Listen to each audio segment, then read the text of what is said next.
අද ගොවිසෙත දිනුම් මැදීම සඳහා ඔබ සැම සාදරයෙන් පිළිගන්නවා.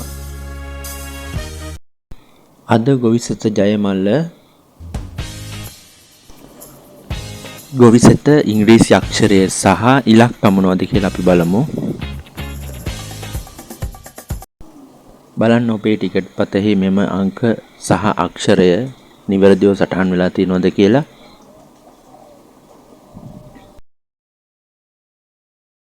ඒත් එක්කම ඔබ වැඩිපුර ටිකට් ලබා ගත්තොත් ඔබේ ජයග්‍රාහකගේ අවස්ථා වැඩිපුර ලබා ගැනීමට පුළුවන්. අපේ channel එක subscribe කරන්න අමතක කරන්න එපා. හෙට දින ගොවිසෙත ලොතරැයිය සමග අපි නැවත හමු වෙමු. නැවත හෙට දින හමු වෙනතුරු ඔබට සුබ දවසක් වේවා කියලා අපි ප්‍රාර්ථනා කරනවා.